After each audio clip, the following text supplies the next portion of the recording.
வணக்கம் நண்பர்களே. இனி வருகின்ற நாட்கள் அனைத்தும் முருகப்பெருமானுடைய அருளால் உங்களுடைய வேண்டுதல் பிரார்த்தனை எதுவாக இருந்தாலும் நிறைவேறுங்க. இந்த ஆண்டிற்கான அரிய ஒரு நிகழ்வாக முழு சந்திர கிரகணம் பார்த்தீங்கன்னா வருகின்ற மார்ச் 3ஆம் தேதி அமையிருக்கு. இந்த நேரத்தில் நம்ம வெறு கண்களால் சந்திர கிரகணத்தை பார்க்கலாமா? இந்த கிரகணம் நமக்கு தெரியுமா தெரியாதோ?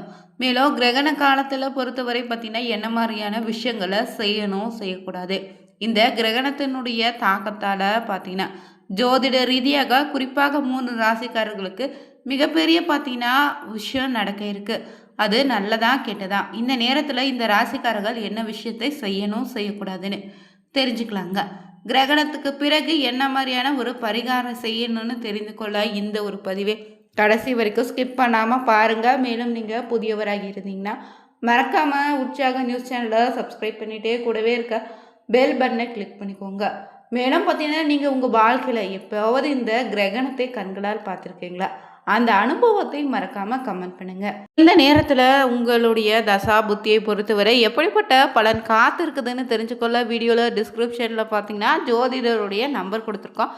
அந்த நம்பருக்கு நீங்கள் கால் பண்ணி தெரிஞ்சுக்கலாம். வாங்க நண்பர்களே, வீடியோக்குள்ளே போகலாம். வருகின்ற மார்ச் 3ஆம் தேதி பார்த்துட்டிங்கன்னா நிகழக்கூடிய ஒரு அரிய முழு சந்திர கிரகணம் பற்றி தான் இந்த பதிவில் பார்க்க இருக்கோம். ரத்த நிலவுன்னு சொல்லக்கூடிய பகுதியிலனா முழு சந்திர கிரகணத்திற்கு இடையிலான பார்த்தீங்கன்னா வித்தியாசங்கள் என்னென்னு முதல்ல நீங்கள் தெரிஞ்சுக்கோங்க. இரவு வானில கருமை நிறத்தில் பூமியினுடைய நிழல் பார்த்தீங்கன்னா நிலவை மெல்ல மெல்ல ஆக்கிரமிக்கக்கூடிய காட்சியை விட ஒரு சிறந்த அனுபவம் நம்மளால் எப்பவுமே பார்க்க முடியாதுங்க. இந்த அற்புத காட்சியை வழங்க வருகிற மார்ச் 3ஆம் தேதி நிகழக்கூடிய முழு சந்திர கிரகணமாக அமைய போகுது. சூரியனும் சந்திரனுக்கு இடையே பூமி சரியாக பார்த்தீங்கன்னா நேர்கோட்டில் வரும்போது பூமியின் ராட்சச நிழல் பார்த்தீங்கன்னா நிலவின் மீது படர்வதை நீங்கள் சந்திர கிரகணம்னு சொல்லலாம். இது அறிவியல் பூர்வமாக பகுதி கிரகணம் முழு கிரகணம்னு பிரிப்பாங்க. அந்த வகையில் மார்ச் 3ஆம் தேதி காணப்போவது ஒரு முழுமையான காட்சியாக இருக்குங்க. இந்த சந்திர கிரகணத்தின் உச்சக்கட்டமே முழு சந்திர கிரகணம்னு சொல்லுவாங்க. நிலவு பார்த்தீங்கன்னா முழுமையாக பூமியின் அடர் நிழல் பகுதிக்குள்ள நுழையும் போது நிகழுங்க. இந்த மார்ச் 3ஆம் தேதி அன்று இந்தியாவில் சந்திரன் உதயமாகும் போதே பூமியில் நிழலால் மறைக்கப்பட்ட நிலையில தான் தோன்றுமா. இந்த நேரத்தில் நிலவு முற்றிலுமே பார்த்தீங்கன்னா மறைந்து போய் இருட்டாக தெரியாதுன்னு ஆச்சரியமான ஒரு விஷயமாக இருக்க போகுது. மாறாக ஒரு வசீகரமான செப்பு நிறத்திலோ இல்லைன்னா அடர் சிவப்பு நிறத்திலோ ஜொலிக்க போகுது. இதனால தான் வானியலாளர்கள் பிளாட் மூன் சொல்லுவாங்க அல்லது இரத்த நிலவுன்னு சொல்லுவாங்க. சூரிய ஒளியின் உள்ள நீல நிறத்தை பூமியின் வளிமண்டலம் சிதறடித்திடும். நீண்ட அலை நீளம் கொண்ட சிவப்பு நிறத்தை மட்டும் நிலவினுடைய பக்கம் வளைத்து அனுப்புதுங்க. அந்த சமயம் பூமியின் காற்றில் இருக்கக்கூடிய தூசும் மேகங்களை பொறுத்து நிலவின் சிவப்பு நிறம் இன்னும் அடர்த்தியாக தெரியுங்க. பூமி நிலவை விட அதிக அளவில் பெரியது என்பதால் இந்த முழு கிரகண நிகழ்வு 1 மணி நேரத்துக்கு மேலாக நீடிக்க போகுது. பகுதி கிரகணத்தின் முழு கிரகணத்திற்கு என்ன வித்தியாசம்னு நீங்கள் கேட்டிங்கன்னா வானில் நடக்கக்கூடிய இந்த விளையாட்டை எளிதாக புரிந்து கொள்ள முடியும். சூரியனும் பூமியும் சந்திரனும் துல்லியமாக நேர்கோட்டில் அமையாத போது இது நடக்குங்க. நிலவினுடைய ஒரு பகுதியை மட்டுமோ யாரோ கடித்தது போல கருப்பாக தெரியும். இது சிவப்பு நிறம் தோன்றாது. முழு சந்திர கிரகண நிலவின் பார்த்தீங்கன்னா 100% பருப்பு பூமியின் நிழலுக்குள்ள வந்துடும். அப்போதுதான் மாயாஜல சிவப்பு நிறம் தோன்ற ஆரம்பிக்கும். பாதுகாப்பாக பார்க்க வேண்டியதுன்னு கேட்டிங்கன்னா நிச்சயம்தான். சூரிய கிரகணத்தை போல இல்லாமல் சந்திர கிரகணத்தை நம்ம எந்தவித பாதுகாப்பு உபகரணங்கள் இல்லாமல் வெறும் கண்களால் தாராளமாக பார்க்கலாங்க. 3ஆம் தேதி இரவு வானை பார்க்க தயாராகுங்கள். பூமியின் நிலவை எப்படி சிவப்பாக மாற்றுக்குதுன்னு நம்ம காத்திருந்து பார்க்கலாம். மேலும் இந்த கிரகண நேரத்தில் குறிப்பாக பார்த்தீங்கன்னா 3 ராசிக்காரர்களுக்கு எப்படிப்பட்ட பலன் காத்திருக்குதுன்னு பார்க்கலாம். பார்த்தீங்கன்னா ரிஷப ராசியை பொறுத்தவரை மார்ச் 3ஆம் தேதியில் பலன்கள் பார்த்தீங்கன்னா அதிர்ஷ்டமும் முன்னேற்றமும் தரக்கூடிய ஒரு நாளாக அமைய போகுது. இந்த கிரக நிலையை பார்க்கையில் குரு பகவான் வக்ர நிலையில் இருந்தாலும் 11ஆம் தேதி முதல் நேர்கதியில் செல்வது உங்களுக்கு பெரிய அளவில் மாற்றத்தை ஏற்படுத்தி தரப்போகுது. மேலும் ராகு பகவான் 10வது இடத்திலும், கேது பகவான் 4வது இடத்திலும், சனி பகவான் 11வது இடத்திலும் சஞ்சாரம் செய்யுது. அதோடு கூடவே பார்த்தீங்கன்னா செவ்வாய் புதன் சுக்கிரன் சூரியனே கிரகங்கள் பயிற்சியால் ரிஷபராசினருக்கு இந்த நேரம் பார்த்தீங்கன்னா அலுவலகத்தில் வேலை பார்ப்பவராக இருந்தீங்கன்னா சற்று கவனமாக இருங்க. வேலை பளு அதிகரிக்கலாம், இருந்தாலும் கடின உழைப்புக்கு ஏற்ற பலனும் உண்டு. விடாமுயற்சியோடு செயல்பட்டு வெற்றியும் காண்பீங்க. தொழிலதிபர்களுக்கு தொழிலை விரிவுபடுத்தக்கூடிய நாளாக அமைய போகுது. புதிய ஒப்பந்தங்கள் கையெழுத்தாகும். தொழிலில் சீரான முன்னேற்றம் உண்டாகும். வியாபாரத்தில் வாடிக்கையாளர்களுடைய வருகை அதிகரித்து லாபமும் அதிகரிக்கும். மேலும் உங்களுக்கு பொறுத்தவரை நிதி ரீதியாக பலம் வாய்ந்த ஒரு நாளாக இருக்க போகுது.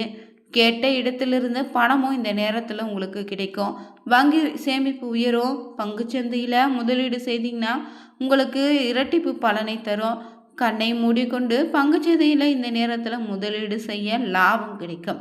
மேலும் பார்த்தீங்கன்னா உங்களுக்கு 12வது இடத்தில் சுக்கிரனுடைய பெயர்ச்சியால் பார்த்தீங்கன்னா உங்களுக்கு திடீர்னு ஆடம்பர செலவுகள் அதிகரிக்குங்க. எதையும் திட்டமிட்டு செயல்படுவதும் நல்லது. அதே போல் குடும்ப உறவை பொறுத்தவரை பார்த்தீங்கன்னா உங்களுக்கு ரொம்ப அன்பாக மாறப்போகுது. கணவன் மனைவிக்கிடையே அந்யோன்யம் அதிகரிக்கும். இருவரும் புரிந்து கொண்டு மகிழ்ச்சியாக இருப்பீங்க. குடும்பத்தில் மகிழ்ச்சி அதிகரிக்குங்க. மாணவர்கள் இந்த நேரத்தில் படிப்பில் ஆர்வம் செலுத்தி படிக்க நல்ல முன்னேற்றம் உண்டு. வெளியூர் வெளிநாடு சென்று படிக்க விரும்பும் மாணவர்களுக்கு அதற்கான வாய்ப்பு இந்த நேரம் தேடி வரும். உடல் ஆரோக்கியம் பொறுத்தவரையில் அதிக கவனமாக இருங்க. ஒரு சிலருக்கு கண் வயிறு தொடர்பான பிரச்சனை வர வாய்ப்பிற்கு. உடலை ஏதேனும் காய்ச்சல் தோன்று உட்பட காயம் ஏதேனும் ஏற்பட்டால் உடனே மருத்துவரை இந்த நேரத்தில் அணுகுவது நல்லது. குறிப்பாக இரண்டாவதாக பார்த்தீங்கன்னா மிதுன ராசி நண்பர்களுக்கு இந்த கிரகண காலத்தில் ராகு சனி கிரகனுடைய சஞ்சாரம் உங்களுக்கு சாதகமான நிலையில் இருப்பதெல்லாம் தொட்டதெல்லாம் தொடங்கும். வேலையில் இருந்தீங்கன்னா இடமாற்றம் பதவி உயர்வு தேடி வரும். கடின உழைப்பிற்கான இரட்டிப்பு பலனும் உண்டுங்க. காதல் ஜோடிகளுக்கு ரொமான்டிக் கலந்த கலவையான இருக்க போகுது. குடும்பத்தில் கணவன் மனைவிகளுக்கு இடையே அந்யோன்யம் அதிகரிக்கும். தொழில் வியாபாரிகளுக்கு இதுவரையில் இருந்து வந்த எல்லா வகையில் புதிய உச்சத்தை தொடுவீங்க. ஆன்மீக தலங்களுக்கு சென்று வருவீங்க. நீண்ட தூர பயணங்கள் வெற்றியாக மாறும். உடல் ஆரோக்கியத்தில் மேம்படும். உணவு விஷயத்தில் கட்டுப்பாடோடு இருங்க. கொழுப்பு சத்துள்ள உணவுகளை தவிர்ப்பது நல்லது. மேலும் இந்த நேரத்தில் மாணவர்களுக்கு கல்வியில் முன்னேற்றம் உண்டு. மூன்றாவதாக பார்த்தீங்கன்னா இந்த நேரத்தில் விருச்சிக ராசி நண்பர்களுக்கு தைரியமும் தன்னம்பிக்கை அதிகரிக்கும். தொழில் ரீதியாக நல்ல முன்னேற்றம் உண்டு. வியாபார ரீதியாக நல்ல அனுகூலம் உண்டு. புதிய முயற்சிகளை நல்ல வெற்றியை தரும். உத்தியோகத்தில் இடமாற்றம் தொழில் மாற்றம் வீடு மாற்றம் அனைத்து மாற்றமும் சிறப்பாக இருக்கும். எதிரிகள் ஒன்றிணையக்கூடிய நல்ல காலகட்டமாக இருக்கும். கழுத்து அடிவயிறு கழிவுப்பாதை தொடர்பான விஷயங்களை ரொம்ப கவனமாக இருங்க. அதே போல் இந்த நேரத்தில் பார்த்திங்கன்னா உத்தியோகம் நன்றாக இருக்க போகுது. தொழிலில் நல்ல முன்னேற்றம் உண்டு. படைப்பாளிகளுக்கு வளர்ச்சி கொடுக்கும். பண வரவு அற்புதமாக இருக்கும். புதிய முதலீடுகள் செய்து மகிழ்வீங்க. வியாபாரத்தில் இருந்து வந்த சிக்கல்களும் தீரும். யோக பலன்கள் அதிக அளவில் கிடைக்க போகுது. பொருளாதாரத்தில் நல்ல முன்னேற்றம் உண்டுங்க. எடுத்த காரியங்களை சிறப்பாக செய்து முடிந்து வெற்றியும் பெறுவீங்க. தொலைதூர பயணங்களால் தவிர்ப்பது நல்லது. ஆரோக்கியத்தில் கொஞ்சம் அக்கறையாக இருங்க. குறிப்பாக இந்த 3 ராசிக்காரர்களுக்கு இந்த நேரத்தில் பார்த்தீங்கன்னா சந்திர கிரகணத்தின் போது எப்படிப்பட்ட பலன் அமைய போகுதுன்னு தெரிஞ்சுக்கொண்டோம். மேலும் இந்த சந்திர கிரகணத்தின் போது என்ன மாதிரியான விஷயங்களை செய்யணும் செய்யக்கூடாதுன்னு தொடர்ந்து பார்க்கலாங்க. கிரகணம் தொடங்குவதற்கு சுமார் 2 மணி நேரத்துக்கு முன்னதாகவே எந்தவித உணவும் உட்கொள்ளாதீங்க. கர்ப்பிணி பெண்கள் வீட்டை விட்டு வெளியில் செல்லாதீங்க. கோயில்களை அனைத்தும் நடை சாத்தப்பட்டிருக்கும். செய்தி வைத்திருக்கக்கூடிய உணவுகளில் தர்பி புள்ளினை போட்டு வச்சுட்டு மீண்டும் கிரகணம் முடிந்த பிறகு நீங்கள் பயன்படுத்திக்கலாம். கிரகணத்தின் போது நவகிரக தூதியை பாராயணம் செய்தால் சிறப்பான பலன் உண்டு. அதே போல் சந்திர கிரகணத்துக்கான தூதியை பாராயணம் செய்திடலாம். ஓம் நமச்சிவாய மந்திரத்தின் ஜெபிச்சிடலாம். கிரகணம் முழுவதும் முடிந்ததும் குளித்துவிட்டு ஆலய தரிசனம் மேற்கொள்ளுங்க. ஆலய தரிசனம் செய்துவிட்டு தீபம் ஏற்றி வழிபட்டால் கடன் தொழிலிருந்து நிச்சயம் விடுபடலாம். கிரகணம் முடிந்த உடனே பித்ருக்களுக்கு தர்ப்பணம் செய்வது நல்லதுங்க. ஆலய தரிசனம் செய்தீங்கன்னா உணவு உட்கொள்ளாதீங்க. சந்திர கிரகண காலத்தில் வீட்டில் இருந்தபடியே இறைவனை துதித்து இறைப்பாடல்களை பாராயணம் செய்வது நல்ல பலன்களை கொடுத்திடும். பார்த்தீங்கன்னா அவர் செய்த பாவம் காரணத்தால் அவருக்கு ராகு தோஷம் வந்து விடுது. இதனால் ராகுன்னு சொல்லக்கூடிய பாம்பு அவரை பிடித்து முடமாக்க நினைத்தாலும் ஆனால் சந்திரன் பகவானை பிரார்த்தித்து ஸ்லோகங்கள் சொல்லவும் இறைவன் சந்திரனுக்கு அருள சந்திரனுக்கு இருந்த ராகு தோஷம் நீங்கிடுது. அதனால் தோஷம் நீங்குவதற்கு இந்த நேரத்தில் பார்த்தீங்கன்னா இறைவனுடைய நாமங்களை ஜபித்தா சிறப்பான பலன் உண்டுங்க. மேலும் இந்த பதிவில் நம்ம பார்த்தீங்கன்னா இந்த ஆண்டிற்கான முதல் சந்திர கிரகணம் வருகின்ற மார்ச் 3ஆம் தேதி அமைய இருக்கு. இது முழு சந்திர கிரகணங்க. இந்த கிரகண நேரத்தில் நீங்களும் இறைவனை வழிபட்டால் நிச்சயம் அதற்கான பலன் உண்டு. மேலும் இந்த நேரத்தில் குறிப்பாக 3 ராசிக்காரர்களுக்கு கிரக நிலை ரீதியாக எப்படிப்பட்ட பலன் காத்திருக்குன்னு தெரிஞ்சுக்கொண்டோம். வீடியோ பிடிச்சிருந்தா 3 ராசிக்காரர்களில் நீங்கள் யாருன்னு மறக்காமல் கமெண்ட் பண்ணுங்கள். சேனலை சப்ஸ்கிரைப் பண்ணிக்கோங்க. லைக் பண்ணுங்கள், ஷேர் பண்ணுங்கள், கமெண்ட் பண்ணுங்கள். Thank you viewer.